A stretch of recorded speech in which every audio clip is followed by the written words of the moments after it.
여러분은 그때가 좋길 바랍니까? 지금이 좋길 바라십니까? 너무 당연한 걸 물어봤네요. 그때보다는 지금이 훨씬 좋기를 바라시죠. 또 지금보다 앞으로. 예, 당연한 바람입니다. 여러분에게 이런 소망이 있습니다. 우리 주님으로 인해서 그때보다는 지금이, 지금보다는 더 미래가 더 나을 것이라고 소망이 있음에 감사하시기 바랍니다. 얼마 전에 제 여동생이 오더니만 그 어머니 이제 돌아가시고 이렇게 유품 정리하다가 앨범들을 가져왔더라고요. 그래서 앨범을 이렇게 봤는데 어때요, 느낌이?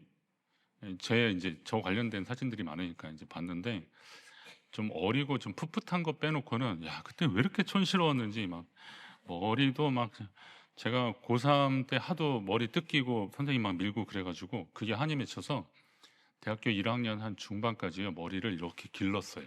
예, 그래가지고 어머니가 미용사 하시는데 꼴 보기 싫다고 그거 또 파마를 또 이렇게 해주셔가지고 하여튼 제가 별거 다 있습니다. 근데 그런 그 흑역사들이 어디요? 아, 그거 안 돼요. 그러면 안 돼요. 예, 그 흑역사가 있어요. 예. 아, 그 모습을 본 유일한 사람은 제 아내. 교회 같이 다녔기 때문에 아는데요. 하여튼, 이때는 무슨 정신으로 이랬지. 그런 겁니다. 예. 그리고 또 스타일도 참 촌스럽고, 근데 그냥 젊다는 거, 좀 풋풋하다는 거 빼놓고는, 이거 참, 이런, 보통 용기가 아니면 이렇게 힘들 텐데 하는 그런 생각도 있습니다. 외모만 그럴까요? 어려운 시절 다시 돌아가라면 싫을 겁니다. 그때가 아무리 젊은 시절이라고 하더라도 내가 그 시절에 다시 가려니까 쉽지 않을 겁니다. 저도 예전에 그 우리 집 연탄 뗐는데요. 연탄 이렇게 들고서 그 인천에 수도곡산이라고 있어요. 송월동.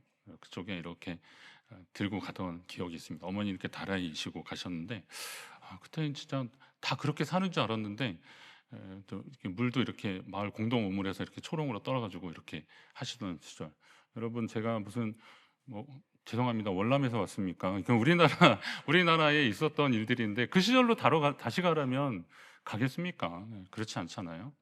그런 것도 있고 또 그러고 보니까 이 하나님의 말씀을 대할 때도 사실 이거 옛날도 안 돼. 이런 생각이 들 때가 있거든요.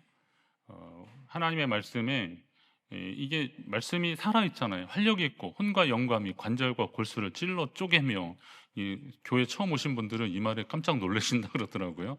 근데 말씀이 생명력 있고 활력이 있어서 우리의 마음과 생각을 뜻을 다 판단하시는 분이시래요. 그러니까 그 말씀을 통해서 우리 지난날 과거의 어두운 시절의 그런 역사들을 이렇게 좀 유추할 수 있는 그런 내용들을 보면 좀 불편하다는 거죠. 불편한 거죠.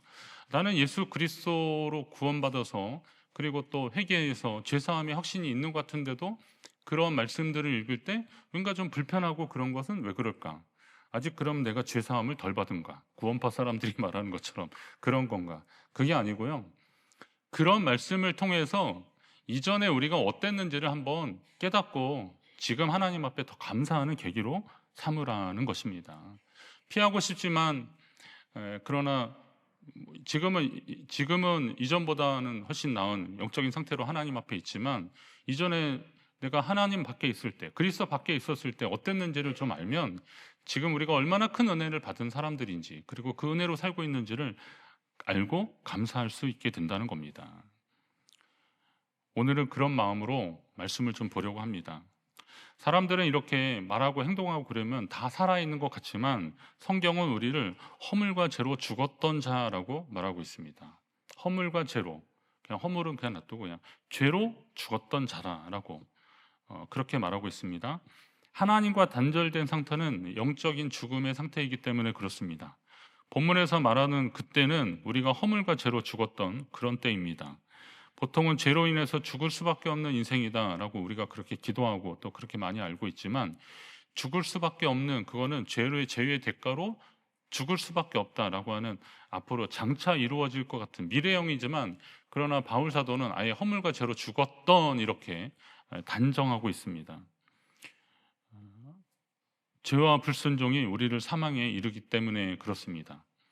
바울 자신이 이런 이야기를 아예 단정적으로 할 수 있는 것은 그가 그 대표적인 인물이기 때문에 실감이 나서 아마 이렇게 얘기한 것 같습니다. 그는 유대인 중에 유대인이었고 바리새인 중에 바리새인이었습니다. 철저한 율법을 지키는 유대인이고 바리새인이었습니다.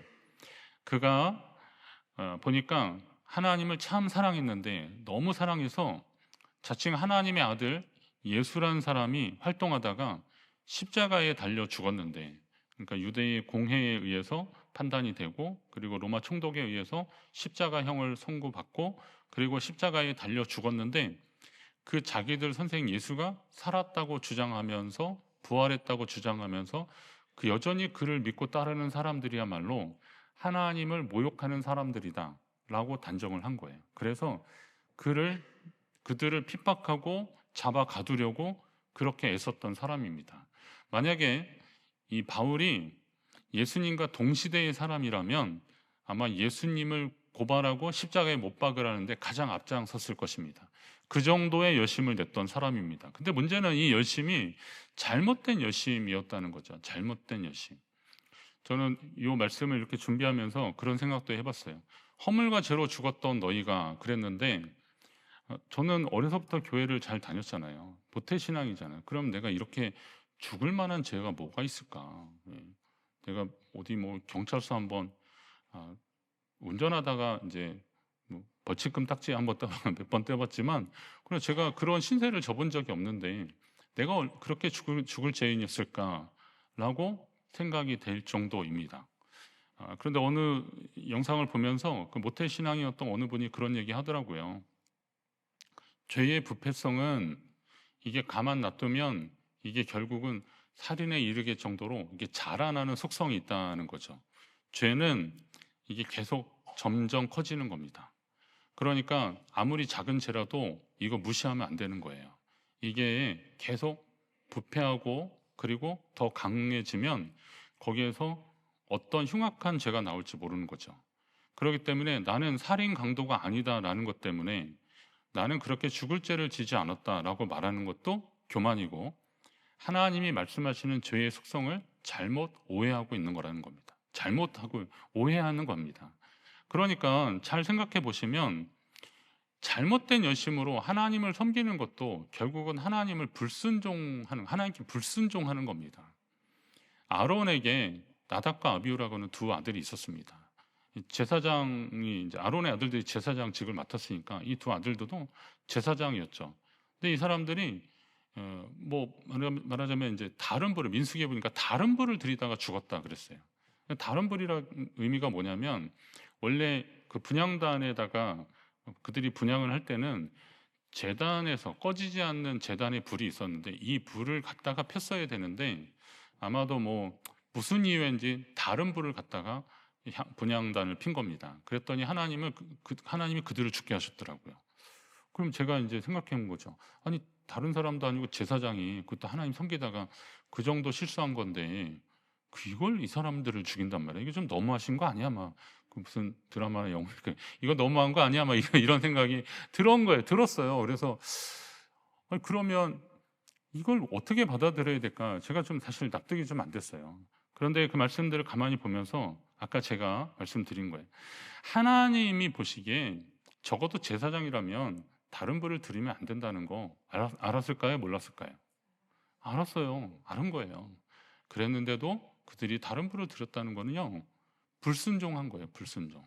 그러면 죄의 속성으로 봤을 때 이 불순종이나 그거나 다를 게 하나도 없는 거예요. 살인하지 말라 한 거하고 그렇게 하지 말라 한 거하고 다를 게 하나도 없다는 거죠. 그런데 더 큰 책임을 가져야 되는 제사장이 그렇게 됐다는 거죠. 그러니까 하나님이 그들을 하나님의 말씀에 불순종했을 때 어떻게 되는지에 대한 본을 보이시려고 그렇게 하셨다라는 거죠. 다른 불을 들인 것은, 그러니까 다른 불을 들여서 죽은 것이 아니라 하나님의 말씀에 순종하지 않아서, 말씀대로 살지 않아서 죽은 것이다라는 겁니다. 자, 이 정도 말씀드리면 이전에 아니면 지금도 어쩌면 반복되고 있는 하나님의 말씀대로 살지 않는 여러분의 삶 때문에 여러분이 참 고민이 깊어지지 않으실까, 이런 생각이 드는 겁니다. 특히나 주님을 몰랐던 시절은 오죽했습니까? 그리고 또 주님을 안다고 하면서도 이렇게 잘못된 열심으로 살았던 시절들은 또 어땠을까요? 그럼에도 불구하고 하나님은 우리에게 복음, 기쁜 소식을 전해주시는데 그게 예수 그리스도로 인한 사망에서 생명으로, 어둠에서 빛으로 옮겨주시는 그런 역사입니다. 성경은 예수 그리스도를 믿기 이전 혹은 죄 가운데 있을 때를 어둠이라고 표현하는 것을 좀 주목하십시오. 어둠이라고 그러더라고요. 어둠. 베드로 사도가 우리가 알던 베드로전서 2장에 보면 너희는 택하신 족속 왕 같은 제사장 거룩한 나라 그의 소유된 백성인데 왜 하나님이 이렇게 너희를 그렇게 불러주셨냐면 너희를 어두운 데서 불러내어 그의 기이한 빛에 들어가게 하신 이의 아름다운 덕을 선포하게 하려고. 말하자면 이제 너희를 구원하시고 그 기이한 빛에 들어가게 하신 이 예수 그리스도의 아름다운 덕, 예수님을 선포하게 하려고 우리를 왕 같은 제사장, 그의 나라, 그의 소유로 부르셨다 이렇게 말씀하시는 거예요. 근데 우리를 빛으로 들어가게 하셨는데 그럼 그 전에 어떤 상태였냐? 어둠이었다는 거예요. 어둠. 이게 하나님 밖에 있었던 사람들의 상태였다는 겁니다. 에베소 5장 8절에도 이걸 강조하고 있어요. 너희가 전에는 어둠이더니 그랬어요. 너희가 전에는 어둠이더니 여러분이 전에는 어둠이었다는 거예요. 인정하고 싶지 않지만 그리스도 밖에 있는 사람들은 어둠이었다는 거예요.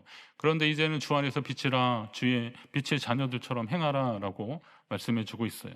만약 우리가 어두운 가운데 계속 있었다면 어떤 일이 벌어졌겠습니까? 본질상 진노의 자녀로서 살았을 것입니다. 그들은 육체의 욕심을 따라 지내며 육체와 마음에 원하는 것을 행하는 자들, 그게 본질상 진노의 자녀, 어둠의 자녀들입니다. 자, 육체의 욕심은 성령을 거스르고 성령은 육체를 거스르고 이 둘이 서로 대적함으로써 성도가 원하는 것, 거룩한 하나님 백성으로서의 삶을 아예 살지 못하도록 계속 방해하고 있다는 거예요. 하나님께 돌아가는 길목을 막고 버티느라 우리가 하나님 백성다운 삶을 살지 못하게 했다는 겁니다. 그래서 바울이 이 사실을 알아서 그가 그런 고백을 하는 거예요.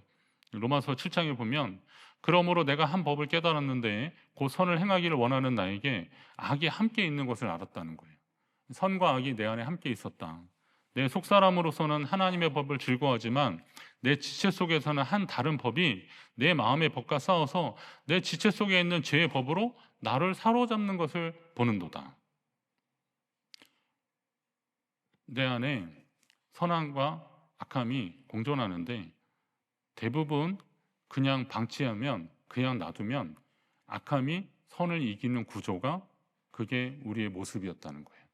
그래서 바울이 오라 나는 곤고한 사람이로다. 이 사망의 몸에서 누가 나를 건져내랴 이랬습니다. 이 사망의 몸이라는 말이 충격적인데요. 몇 번 말씀드렸는데 이 사망의 몸은 그 형벌 중에서 시신과 함께 묶는 거래요. 그리고 죽을 때까지. 여러분 시신과 함께 묶여져 있다고 한번 생각해 보십시오.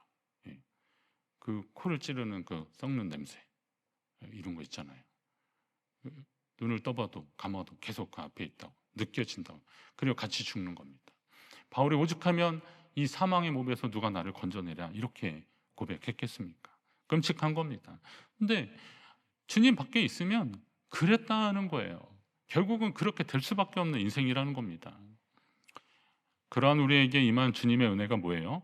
어둠과 죄악과 어둠 속에 살던 우리를 부르셔서 빛의 자녀로 삼아 주셨다. 여러분 감사하시기 바랍니다. 빛의 자녀로 삼아 주셨다. 바울도 우리 주 예수 그리스도를 통해 나를 구원해 주신 하나님께 감사한다 그렇게 했습니다. 그리고 명심하십시오.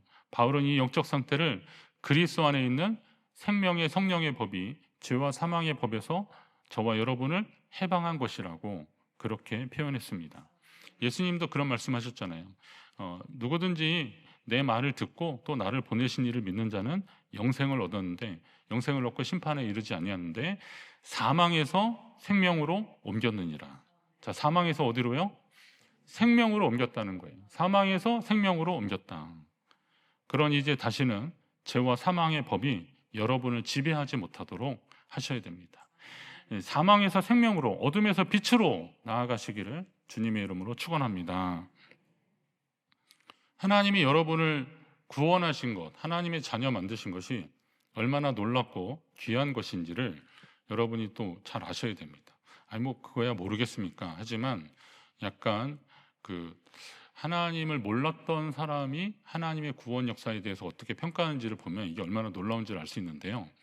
모세가 그 미디안에서 한 40년 그 유목 생활하고 일종의 좀 피난 생활하다가 그 호렙산에서 주님 만나고 그리고 가라 모세 그래가지고 바로 앞에 바로 왕 앞에 가지 않습니까? 근데 그 와중에 가족들을 챙기지 못했어요. 그 미디안에서 결혼하고 낳은 아들들이 있는데, 근데 모세가 이제 그 민족을 데리고 그 애굽에서 나왔다는 소식을 듣고 그의 장인인 이드로가 그, 그 딸하고 외손주들을 데리고 모세를 만나러 와요. 그랬더니 모세가 이제 하나님이 어떻게 해서 우리를 여기까지 인도하셨다라는 자초지종을 다 얘기를 합니다.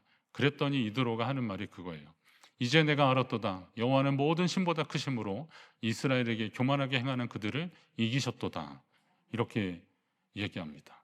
자, 미디안은 누굽니까? 아니, 저희 이드로는 누굽니까? 이드로는 미디안 제사장입니다. 미디안 뭐 여러 족속이 있지만 겐족이라고 그렇게 하는데, 이 겐족은 나중에 이게 켄 뭐 이렇게 뭐 부르는 게 호칭이 좀 다양하긴 한데, 이 사람들은 어떤 사람들이냐면 그쪽 미디안, 거기가 미디안 이제 사우디아라비아 이쪽이잖아요. 여기하고 그, 그 애굽, 이집트, 지금으로 말하면 이제 요르단 이런 쪽을 에돔 지역을 이렇게 왔다 갔다 해요. 지금으로 말하면 뭐 베두인족, 베두인족도 아직도 있어요. 베두인족은 이 지금으로 말하면 애굽, 그리고 그쪽 그 요르단, 이스라엘 이런 지역을 이렇게 유목 생활을 하면서 그냥 광야에 이렇게 집 짓고 이렇게 텐트 치고 그렇게 삽니다. 어느 성지순례 프로그램에는 그들하고 같이 자는, 근데 저는 안 해봤는데 그거 해보신 분이 얘기하더라고요.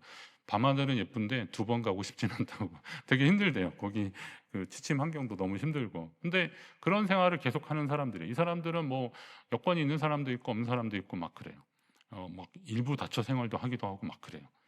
그러니까 그 척박한 환경에서 살아남은 사람들, 그 이제 이 말하자면 이 겐족이었던 이드로의 후예들이 바로 이 사람들이 나중에는 그 출애굽 과정에서 같이 가나안 땅에 들어가서 이렇게 섞여서 살긴 하는데, 그래도 그 전통을 이어받았던 사람들인데, 이제 이 그런 미디안 족속의 제사장이었다라는 것, 족장이었다는 거예요. 그러니까 그 척박한 광야 환경이 어떤 건지를 아는 겁니다. 그리고 애굽이 당대 최강의 제국이었는데, 이 당대 최강의 제국을 이 히브리인들이 거기서 벗어났다는 것도 이게 보통 일이 아니라는 겁니다. 지금 이스라엘 민족이라고 하지만요, 나라 이름도 이스라엘이라고 했지만 당대에서는 이스라엘이라고 하는 이름을 거의 사용할 수 없었어요. 그냥 아브라함과 이삭과 야곱이 이스라엘로 됐고, 그리고 그의 자손들이 애굽으로 건너가서 한 400여 년 고통당했는데, 그 400년을 지나는 동안에 그들은 그냥 히브리인이라고 불려졌습니다. 근데 히브리인이라는 말은 그냥 핫비루 좀 이렇게 천한 사람들이다, 노예 계층의 하층의 사람들을 히브리인이라고 부른 거예요.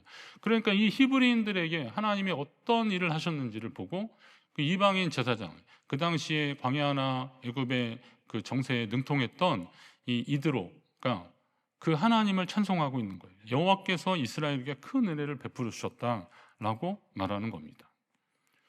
그러고 보면 오늘 우리 인생 가운데, 그러니까 이제 이드로가 생각했던 건 뭐냐면 도저히 불가능한 것을 하나님이 행하셨다는 겁니다.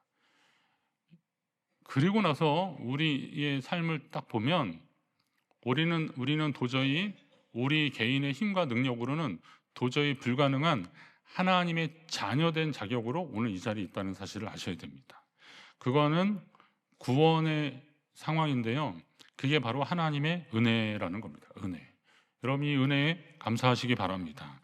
그 이전의 상태가 그 어둠이었고 사망이었는데 지금 빛으로, 생명으로 하나님이 옮겨주신 거, 이게 은혜라는 겁니다. 여러분 잘 생각해 보시면 우리가 얼마나 큰 은혜 가운데 살고 있습니까? 우리의 구원이 우리의 능력으로 된 것이 아니라는 거 알면 알수록 이게 얼마나 귀하고 감사한 일입니까? 어쩌면 우리는 그 구원의 원리를 다 이해하지 못했고 하나님의 백성이 되어서 그렇게 이 자리에 있는지도 모릅니다. 꽤 한 몇 주 전에 제가 목이 너무 아파가지고 도저히 안 되겠어요. 그래서 막 목캔디 뭐 다 먹다가 결국은 병원을 가야겠다. 그래가지고 병원 가서 진찰 받고 약 주시는데 며칠치 드릴까요? 그래서 보통은 3일 주잖아요. 그래서 5일치 주시면 안 돼요? 그랬더니 그러시죠? 뭐 그래서 이렇게 써주셔요. 근데 신기한 거는 제가 딱 먹고 그 다음 점심 때부터 목이 안 아파지고 일단 콧물이 말라지고 그리고 나아지더라고요.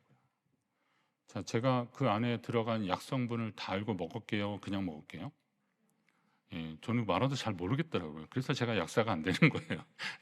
전 모르겠어요. 근데 뭐 그런 거 있잖아요. 콧물에 좋은 거 막 이렇게 다 있어요. 어떤 분들은 딱 보면 이게 뭐가 들었는데 다 구분하시는데 전 잘 모르겠어요. 근데 저는 그냥 그 의사와 약사를 신뢰하고 그 약을 그냥 입에 털어 넣었어요. 그랬더니 제 몸이 나아지는 역사가 있더라고요. 하나님을 신뢰하고 하나님이 하신 일들을 신뢰할 때 하나님이 주시는 은혜를 경험할 줄로 믿으시기 바랍니다. 이 성경과 이 교회가 바로 그 하나님의 은혜의 흔적들입니다. 여러분, 다른 데 가서 너무 심각하게 생각할 것도 없어요. 그냥 하나님이 교회를 통해서 지금까지 이 구원의 역사를 하셨고, 그리고 또 이 하나님의 말씀을 통해서 하나님이 구원의 역사를 이루셨다라고 하면 그 말씀 안에서 우리가 답을 충분히 찾을 수 있는 거예요. 그리고 그것이 내 것이 되는 게 얼마나 큰 은혜입니까? 어떤 분들은 우리나라 발전상을 보면서 하나님의 은혜다라고 그렇게 말씀하기도 해요. 맞습니다. 지금 우리나라가 얼마 전에 포브스지에서 이렇게 발표했는데 세계 6위의 강대국이라는 거예요.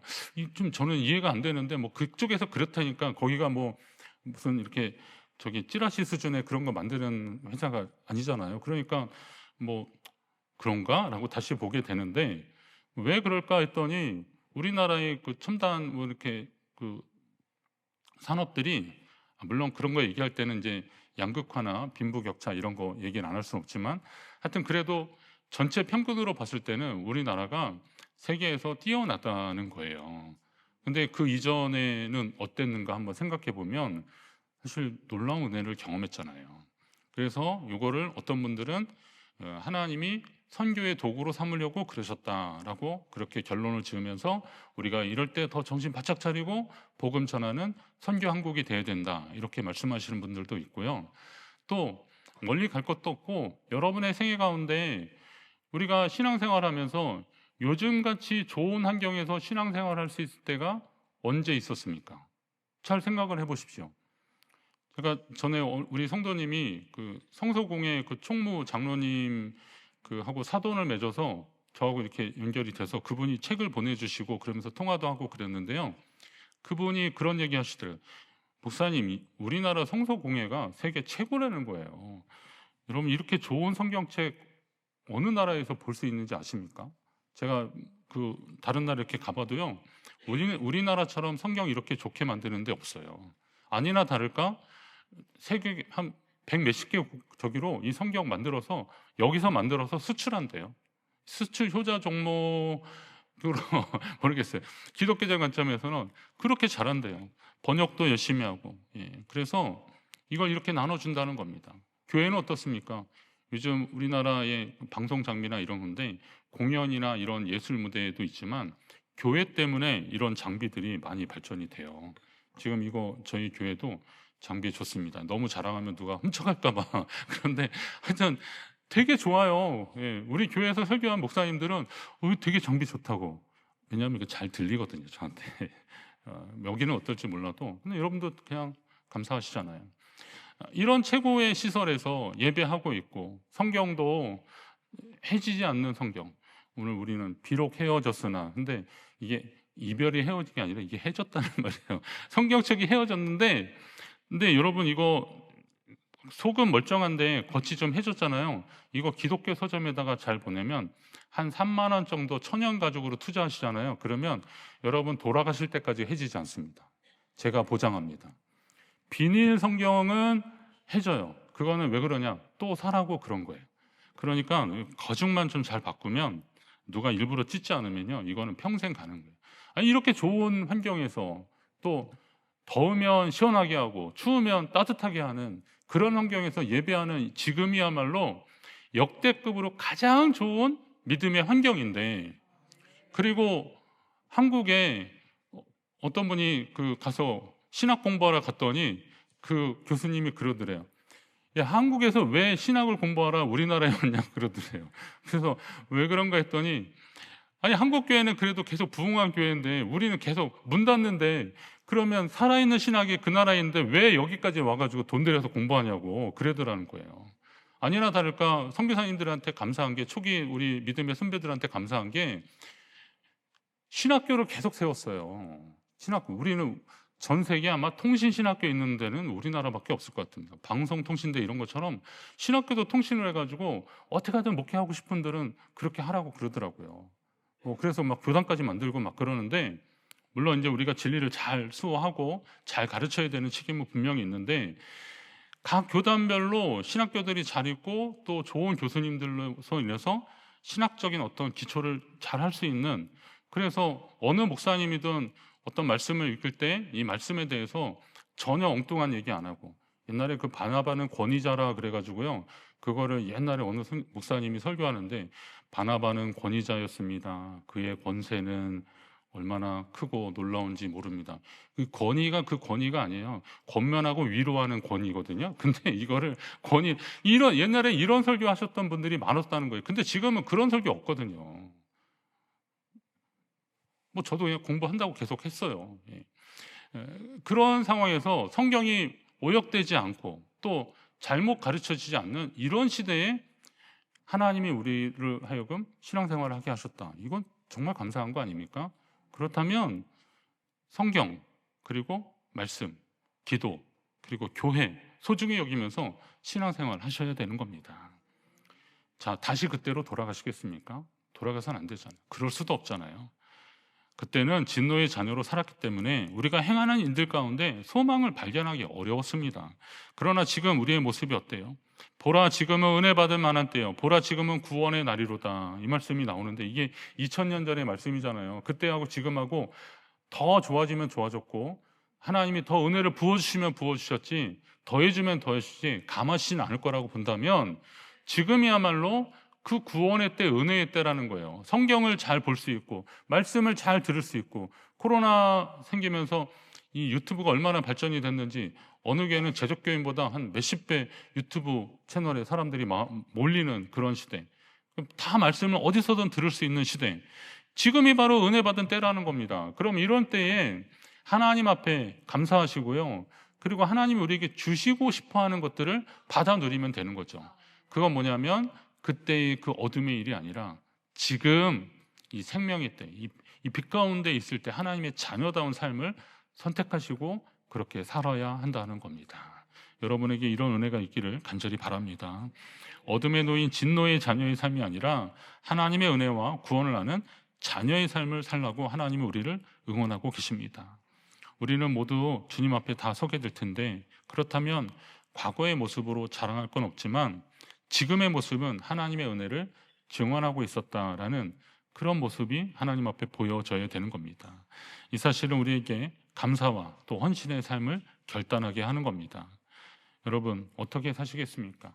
그때 그 모습대로 다시 사시겠습니까? 아니면 날마다 더 새로운 은혜, 더 하나님의 귀한 은혜를 날마다 더 경험하면서 그 하나님의 자녀로, 빛의 자녀로 생명 가운데 사시겠습니까? 오늘 여러분을 주의 자녀로 삼으신 하나님의 뜻을 바로 아셔서 그 믿음의 길을 걸어가시기를 주님의 이름으로 축원합니다.